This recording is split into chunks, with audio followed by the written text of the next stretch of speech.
I know I'm late to the party, but I want to talk about Alexander Isak and the whole situation with Newcastle, whole situation with him potentially going to Liverpool.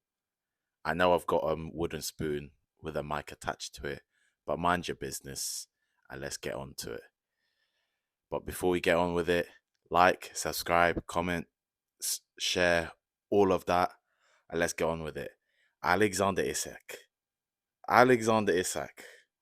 You have caused waves this past week, from leaving the Hong Kong tour and with Newcastle with a thigh injury, and then a couple of days later, now you hand in your transfer request after everyone's been signed. That's crazy. That is crazy. But I feel like you know what you're doing. I feel like I know what you're doing. Liverpool Football Club. I know Liverpool Football Club have been sniffing around.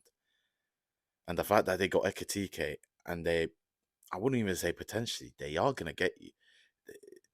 Speculation, but we all know there's only one club. Man United can't afford you. Chelsea got their striker. Arsenal got their striker in Gyökeres.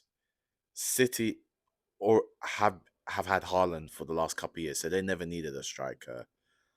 Barca just got Rashford, and I know it's on loan, but they just can't afford to even register him. Real Madrid just don't need him. Bayern got Kane. PSG, their front line is just their front line. They don't really need a striker. So there's only one place to go. Otherwise, he wouldn't even asked for a transfer request. And I don't think it's only because of Liverpool sniffing around and Liverpool wanting him. It's it's partly also because of Newcastle, and I want to get on with that first. Newcastle United. I feel sorry for the fans. I feel sorry for Eddie Howe. But for the football club itself, the way they ran, the people running it, I don't feel sorry for. This is your fault. Yeah, you had your PSR nonsense. You had your PSR crap that cock blocked you half the time.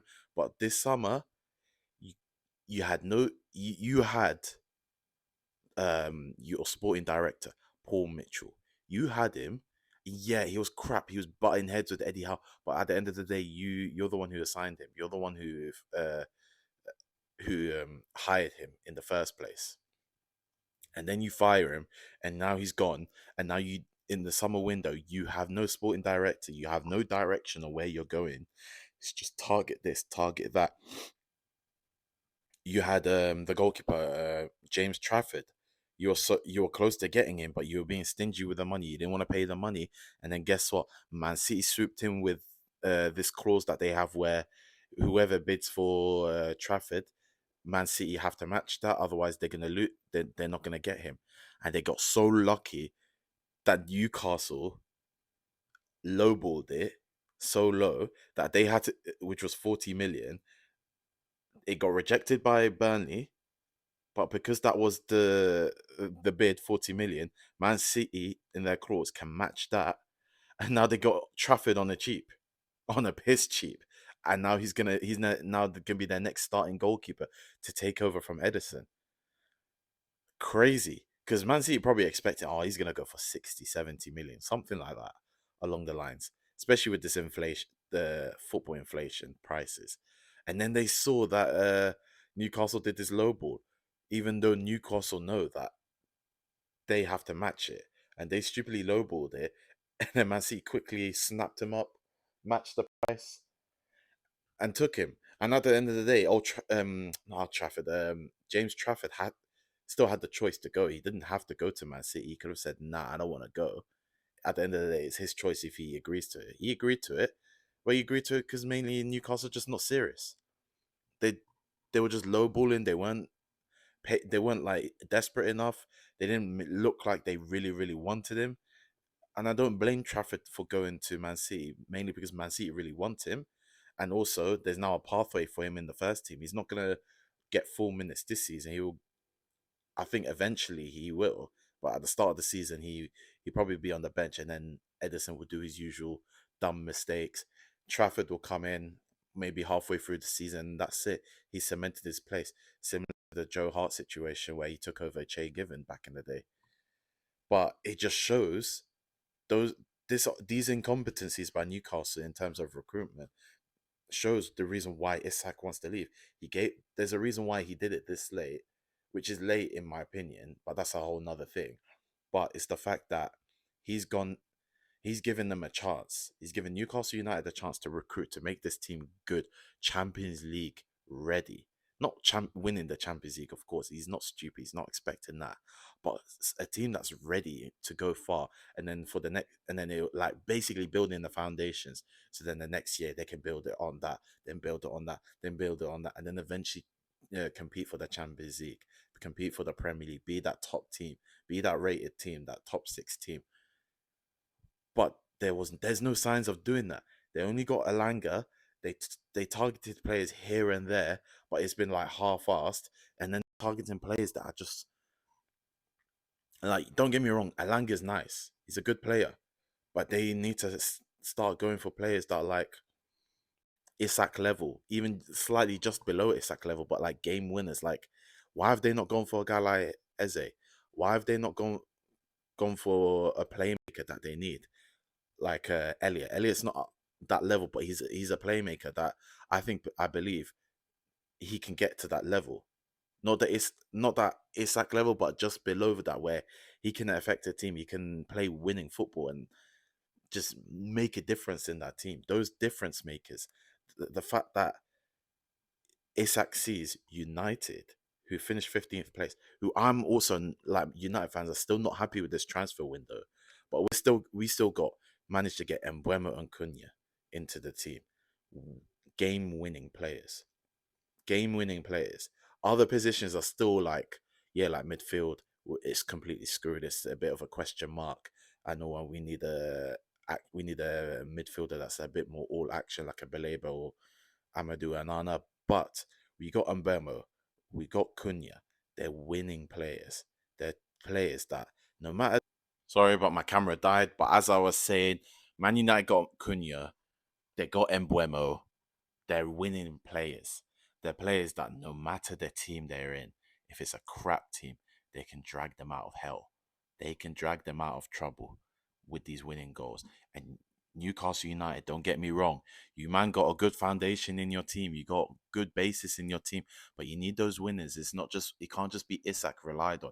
Anthony Gordon's nice, but I think he's still like capped at this level. Same with Alanga. But you need players that are like Cunha and Buemo type of players that can win you games, especially when you're in trouble, because it's not every game is going to be perfect, especially in the Champions League. I know you man are gonna get out of the league phase, but when it comes to the knockout phases, and you need that Rice type of Rice type of performance against Real Madrid, where he banged in 2 free kicks and bossed the whole game, and it was just the Declan Rice show. You need someone like that, someone like who can just the, take the game from the scuff of his neck and just control it and just take over. You need that when it's Champions League. You can get away with that in the Premier League, in the league games, but Champions League, knockout stages especially, you need that. But and the fact that you haven't recruited for being Champions League ready, it's your fault. There's a reason. That's why Isak is jumping ship. He's like, I want to stay at Newcastle, but Liverpool is the other option where they've got Champions League. They're building some monster team on steroids. Scary ass team. I will happily jump ship. I do not care because they really want me. And as for Liverpool, people are saying they can't. How can they afford him? All of that, bro. They got Ekitike and they've got money to spare. They had money for Isak before Ekitike, but they signed Ekitike. They got some money to spare. I think like 50, 60 million left. This and they're waiting on the sale of Diaz and Nunes. And then as of today, according to Fabrizio Romano, here we go is coming soon for Luis Diaz to Bayern Munich because Bayern Munich have accepted it. The 75 million euros. They don't even need to rely on the Nunes deal anymore. That Luis Diaz deal is enough for them to get Isak over the line. They just need to get Nunes out as well, just for wage reasons, but obviously to get money back as well. But at the end of the day, the Nunes deal is not even needed for this. The Luis Diaz deal was basically funded the rest of the money for the Isak deal, and then don't get me, don't be surprised if next Saturday at the latest it's a Isak. Here we go, and it's just gonna be dark days. Liverpool have built a really good team, and people are like, "How are they affording this? How are they affording it?" They can, they afforded it. People saying it was Cunha money. I was confused. Then I heard, I mean, not Cunha money, Coutinho money. I was like, but Coutinho got sold years ago. And then I heard that this may not be true, but like they invested that money like Bitcoin and all of that stuff, and the money. I don't know if this is a joke or not. I don't know, but I don't know if it's serious. But they got the money somewhere, and they didn't spend money last season as well. And yeah, they just, I think, but they just don't be surprised. Yeah, they went crazy this summer. They're not gonna go crazy next summer or the next one next, because they've already built a team that is built for the next 5 years. Do you know what they have to do for the next 5 years in between? Sign young players. And because that team, even before those signings, is already built for a young talent to come in and develop, like a Ekitike, like a Rio Angamoa. I think that's his name. He's cold left wing. Even Bacetic is back. He should do well in this team. Players like that, they can come into the team and develop well and do well. And that next 5 years, that's all Liverpool have to focus: bring in young players, integrate them into the team, eventually develop them. Then they can take over those Salah, they can take over Van Dijk, all of that. They've made a good conveyor belt of like talent, of like reusing, of like re-establishing themselves, reinventing themselves after like a certain era. Then when there's a new era, it's not that hard to rebuild, because there's not even a rebuild they have to do, because they already got the players there that are developed, that are in the team, that are ready to go, to take over, to be world class, to win them Premier Leagues, Champions League, FA Cup, Carabao. And as a Man United fan, I commend Liverpool for doing that. Fair play. You deserve a round of applause. This is an example of how you rebuild a team and then build that team for the future as well as the present. This is how you do it. But anyways, let me know what you guys think. Like, subscribe, peace, and I'll see you in the next video.